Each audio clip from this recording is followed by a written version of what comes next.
ભાવનગરની સમરસ હોસ્ટેલમાં વિદ્યાર્થીનીઓનો હોબાળો છે। વિવિધ પ્રશ્નો મુદ્દે વિદ્યાર્થીનીઓએ હોસ્ટેલમાં હોબાળો કર્યો છે। ઘણા સમયથી ભોજનમાંથી જીવાત નીકળતી હોવાની ફરિયાદ છે। યોગ્ય અને પ્રમાણસર ભોજન ન મળતું હોવાની પણ ફરિયાદ છે। પડતર પ્રશ્નોનું નિરાકરણ ન આવતા જ આંદોલનનો માર્ગ અપનાવ્યો છે। 900 થી 1000 જેટલી વિદ્યાર્થીનીઓ સમરસ હોસ્ટેલમાં અભ્યાસ કરી રહી છે।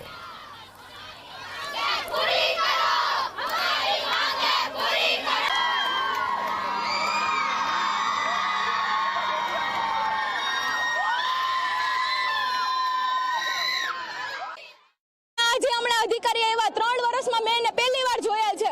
કોઈ અહીંયા જોતું જ નથી, કોઈ પૂછવા નથી। અને મેઇન વાત કે જમવાનું અહીંના સિક્યોરિટી વાળા નથી ખાતા, અહીંની વોર્ડન નથી ખાતી, અહીંના પાયલબા જે મેઇન છે એ કોઈ નથી ખાતા, સફાઈ વાળા નથી ખાતા। તો અમે શું કામે ખાઈએ એવું મકોડા કરોડિયા એવું જીવડા પડેલું। અને બોયઝ હોસ્ટેલમાં નિયમ અલગ છે, ત્યાં એ લોકોને એવા રૂલ નથી। એ લોકોને જેટલા દિવસ જવું હોય ઘરે એટલા દિવસ જવા દે છે, જ્યારે જવું હોય ત્યારે જવા દે છે। અમને એવું ફોર્સ કરવામાં આવે છે કે લેટર પેડ લાવો કોલેજનો।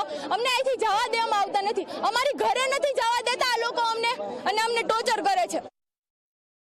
અમને લોકોને અહીંયા જમવામાં એક ગર્લ્સને જીવડું નીકળ્યું જમવામાં, તો એક વોર્ડનને કહેવામાં આવેલું, તો વોર્ડન દ્વારા એમ પૂછવામાં આવેલું કે તમે કયો અભ્યાસ કરો, તો વોર્ડનને એવું કીધું, તો એ છોકરી એવું કીધું કે હું બીએ કરું છું। તો એણે એવું કીધેલું કે બીએ વાળાને તો ગમે એ ચાલે, તો શું બીએ વાળા કાંઈ જીવડા ખાવા માટે આવેલા છે અહીંયા?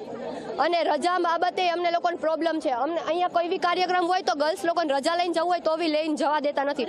અમારી એક જ માંગ છે કે અધિકારી બદલાવો, અમને બીજી કોઈ માંગ નથી।